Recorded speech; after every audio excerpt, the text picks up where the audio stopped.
Unfortunately, this movie wasn't very Superman. Dun, dun, dun, dun. Yeah. Speaking of a movie that's elevated by its soundtrack, Yes.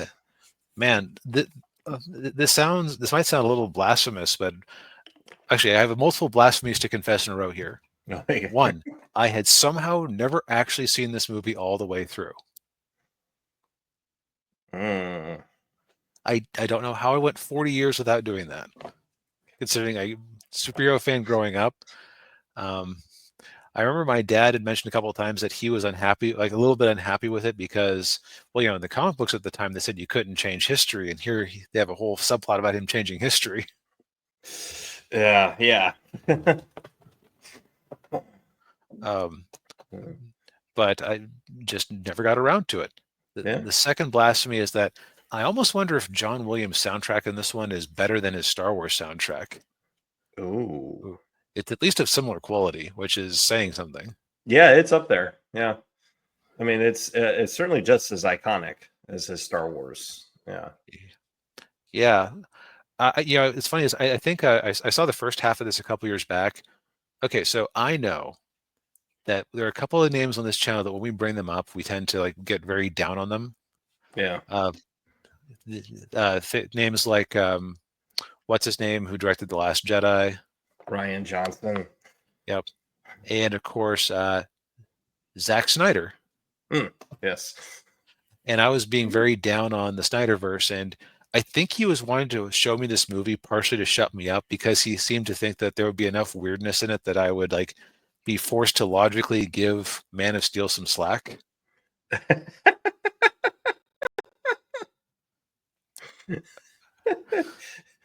I don't think it worked. No. Like this movie is delightful. Yeah. Review over. Go watch it if you haven't. Go rewatch it if you have. Yeah.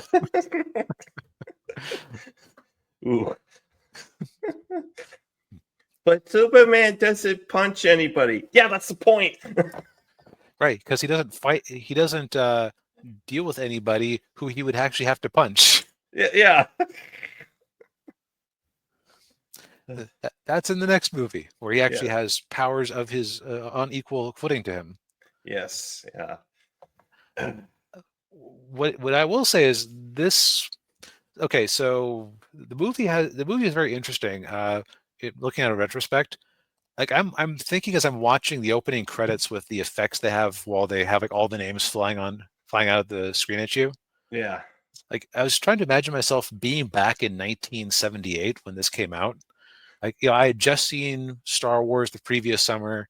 A Superman movie of similar spectacle comes out, and I'm watching it.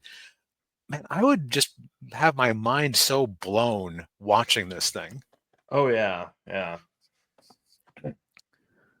Yeah. It was a. I mean, it definitely put superhero movies like I would say legitimize them. In a way that a lot of people wouldn't have expected. Because I mean, at the time, there was a stigma, and there kind of still is a little bit of this stigma that comic books are for kids. It's just Right. they're like cartoons. And then this movie comes out and like, oh no, actually, it's not. They're not. They're actually they actually have stories to tell. Yeah. And I feel like the movie was very aware of this stigma against its own genre. So it's like it spends the first, 40 minutes, hour or so, Yeah. establishing who Clark is and why you should care and take him seriously as a character before he ever dons the costume. Yeah. Yeah, it goes through it goes through all of his origins from like when he was a baby, and he's the last son of Krypton. Krypton, not Krypton. Krypton, Krypton. Krypton. Yeah. Yes, Jor-El, brilliantly played by Marlon Brando, who gets top billing in the movie. Yes. Despite being it for maybe 15 minutes in total. Maybe Yeah, 15 minutes. maybe. Yeah. Uh, I'm Marlon Brando. I'll say Krypton the way I want to. Yes.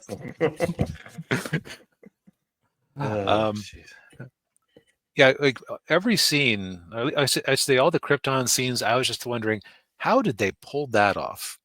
Because they think like all the Kryptonians had these bright, dazzling costumes that made them almost look angelic. Where it's like Yeah. they're catching every stray bit of light and just shining it like a disco ball. But the like everybody's faces look normal. Yeah, it's just the costumes must have been made of some kind of material that was able to reflect. Yeah, it was just kind of amazing in general. Yeah, yeah, yeah. It just goes to show what you could do with practical effects. Yeah. Like there were very few moments in this that I actually thought looked bad. Like there's one where a young Clark is running alongside of a train. Like that would have been better with CGI probably. Yeah, yeah, yeah. And Sloth says Reeve was a fantastic Superman. He said the standard, which has only been matched by Henry Cavill. I will say Henry Cavill, I think looks like Superman, and I think if he had had the right filmmaker and somebody like Richard Donner who actually had an understanding of the character, he would have been a lot better. His Superman would have been right up there with Huh. Reeve. Right. Yeah, my take on Cavill is that he looked the part. He never was really allowed to play the part, except ironically, a couple of moments in the Joss Whedon cut of Superman, because what do you know? Joss Whedon, comic book nerd, understood Superman a bit better. It's like Yeah. some of the scenes he inserted were actually much more Clarky than anything that Snyder ever put to film. Oh yeah, yeah. Especially when you watch the Snyder cut. Yeah. Yeah. Uh, that's the other thing that's kind of fun here is that Reeves gives Superman a lot of personality, which Mhm. yeah, yeah. What's one of the more tiresome comic book debates you'll have is oh yeah, Superman is a flat character, he's boring, he's too powerful, yada yada yada yada. Yeah. But like this version of Superman is very lively because he has fun playing up how dorky he is as Clark Kent. Yeah.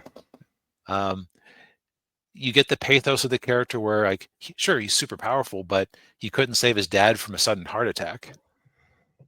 Yeah. Yeah. And or and you can definitely see even though they really brought that out, the pain he felt of being powerful and not being able to do to do anything but to actually help people. Like I will say that Pa Kent's death in this movie had even though he's not on screen very much, had more emotional impact than his death in Man of Steel. Yeah, you know what? I also want to put a moratorium on Man of Steel Okay, comparisons. yeah, It, yeah, it is it is yeah, the yeah. inferior movie. Let's not sully this movie by even pretending they're comparable. Okay, okay. Yeah, all right, all right.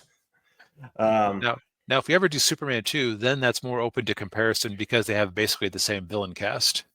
yeah, yeah, yeah. Both movies have Zod, and speaking of which, they Zod and the other two, they actually were at the beginning of the movie That because feels weird in retrospect. yeah, and that's because they actually filmed this movie and Superman 2 at the same time. And in fact, I think they filmed a lot of Superman 2 first before they Hmm. filmed this one. And then but but then Warner Brother or not Warner Brothers, I think it was the producers. They ended up firing Richard Donner for reasons, and then brought in a new director, and they refilmed a bunch of scenes, much to Reeve and Margo Kidder's dismay. Right. And yeah, so I know that they have the normal cut of Superman 2 on Max. I don't know if they have the Donner cut. I looked; they didn't have it. Okay. Yeah, I have it on Blu-ray, I think. Okay. Um, Yeah. but But anyways, yeah, back to yeah. this movie. Sorry. Yes, yes. Yeah, so I think one of the great things too of this movie is the first time you see Christopher Reeve in the movie, he's wearing the Superman suit. Hmm. Yeah. And for 1970s spandex, that's a good looking suit. Yeah, it was. Yeah. And I think they were right to do it that way, like to show his whole origin, so that like by the time that he showed up in this goofy 3-color superhero costume, you understood the character. Like you knew what he was about.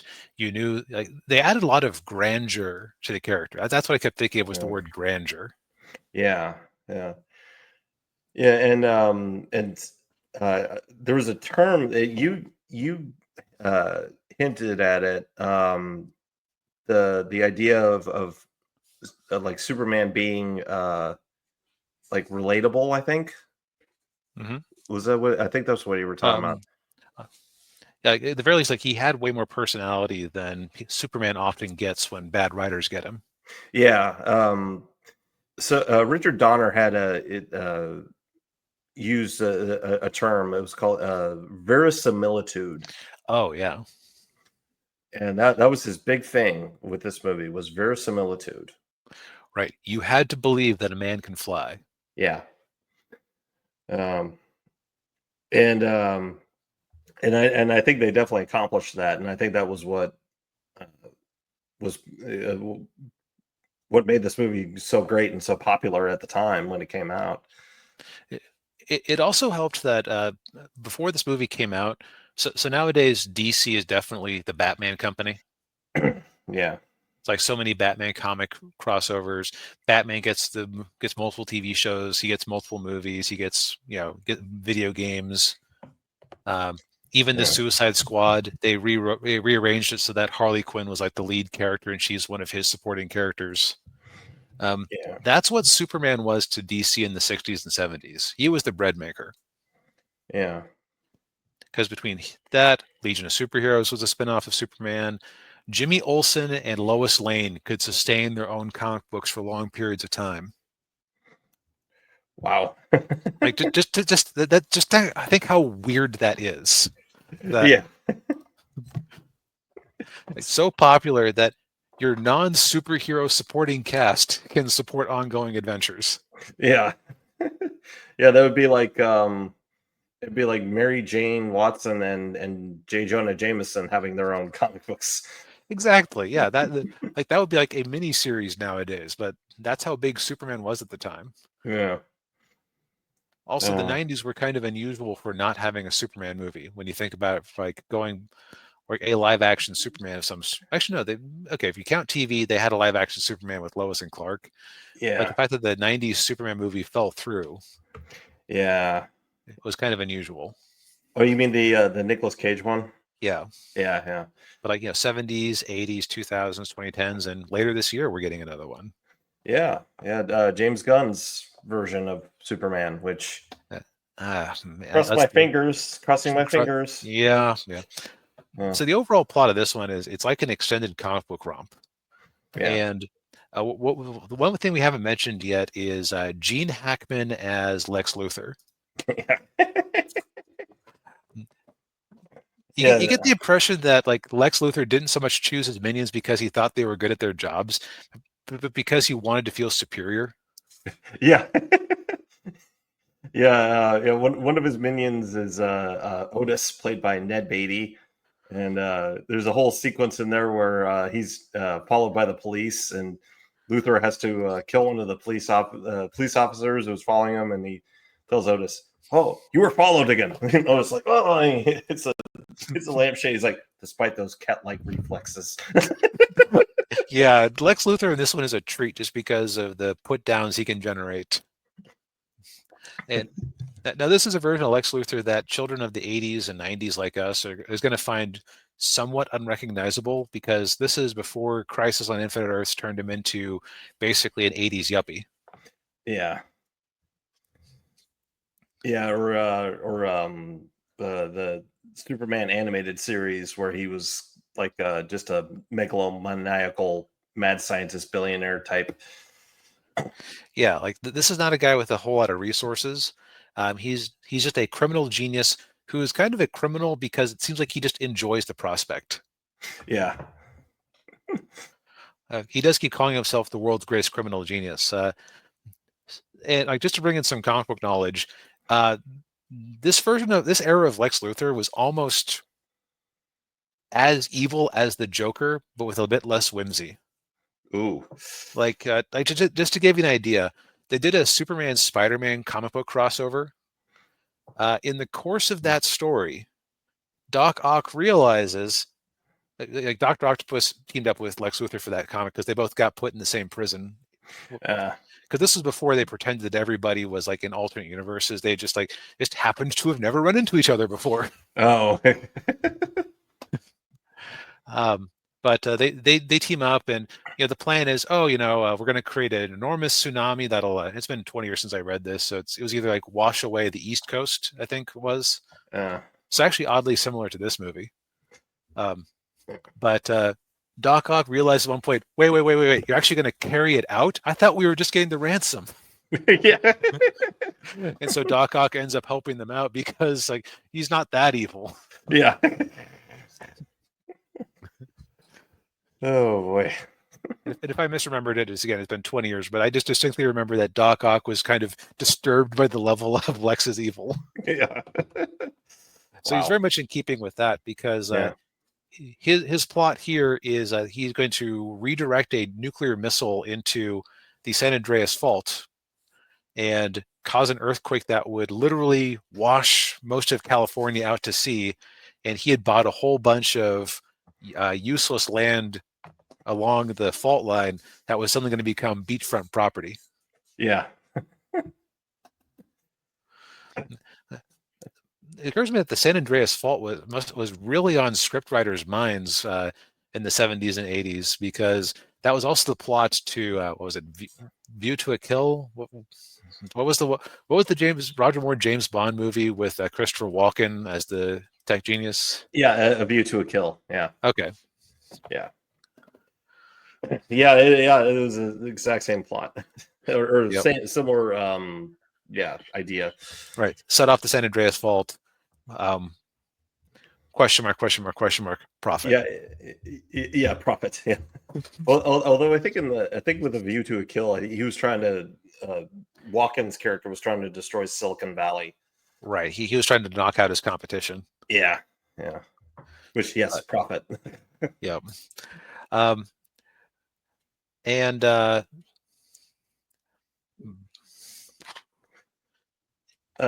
think this is fairly spoiler safe. Yeah. Well, yeah, the movie's almost 50 years old. Yeah. But again, there's this weird effect where if a movie came out last year, anybody who cared to see it probably saw it.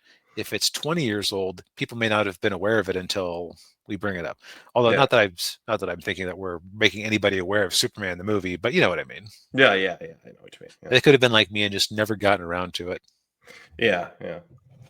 Now, one thing that kind of surprised me watching this, so I had this idea in my head that this movie was very innocent, and it is in some ways, but in other ways it is like sweet innocent Superman showing up in a, if not realistic vision of a crime-ridden 1970s city. It's like a rougher version than I was expecting. Yeah. It was not quite as rough as Gotham in the Tim Burton Batman movies. Mm-hmm. But yeah, I would say fairly accurate of New York in the 70s. Like there was a little bit of adult language. There were some adult situations, like when Miss Tessmacher, Lex Luthor's assistant, is pretending to pass out or be pretty injured. Yeah. And she's a very chesty woman, and the police chief goes, "Gentlemen, I think that we need to give her mouth-to-mouth and vigorous chest compressions." Yeah. No, hold off. I wouldn't ask my men to do anything I wouldn't do myself. Yeah. Did you notice who that was? Who the police chief was? Yeah. No, I didn't. It was Larry Hackman. Okay. From I Dream of Jeannie. And, no. Yeah, and he was in The Eagle Has Landed. He was the American colonel, the incompetent American colonel. Okay. So I did not recognize him at all. Well, it's kind of blink and you'll miss them. Like you have to really be paying attention. Yeah. Yeah, Yeah, and then there's some like naughty language here and there. was there also a scene where Superman used his X-ray vision to check out Lois's underwear? Yes, it's pink. Yes. It's like, yes, this movie is not sexless, which is also interesting, but Yeah, I yeah, think yeah. Yeah, Lois asks, like, well, how big are you? I mean, how tall are you? yeah, Margo Kidder as Lois Lane is very interesting here because she is I think she's also kind of true to the comic books at the time. It's like, 90s Superman the animated series Lois Lane, kind of a girl boss. She's actually pretty competent, and you get the impression that she could last on a dangerous assignment without Superman there if certain things didn't happen. Yeah. You can see how she became a top reporter without him around. This Yes. version is slightly incompetent. Yeah. Well, yeah. For one, her spelling is terrible. Yeah, that's a running gag, is that she's always misspelling things. There's no Z in Brazier. Yeah. I also like. Yeah. I also wasn't expecting to hear something about a sex orgy in a Superman movie, Yeah. like one of the headlines that she had. Oh yeah, yeah. Um, yes, there was like a little something there for the adults too, outside of it just being general quality. Yeah, yeah. Yeah, and keep in mind the movie is rated PG, so I mean it's Yep. although Which just like the Temple of Doom. yeah, yes. Yeah, the PG-13 rating did not exist at the time. Yep. Yeah. I would also say that this movie kind of has the sensibilities of a Marvel movie in the sense that there are a lot of a lot of quips and one-liners all throughout. Yeah. Yeah. Yeah, like yeah, like all of like Lex Luthor's, saying so like all the amount of energy that's needed to generate to get those legs moving. Yeah, he's great. Uh, they're also very good about setup and payoff. Like they randomly have a pool scene in Lex's lair at one point because they needed the pool later on for him to toss a kryptonite-addled Superman into. Yeah. Yeah. Yeah. Otis brings him his robe and he's still in the pool. Next time wait till I'm out of the pool to give me the robe. Yeah.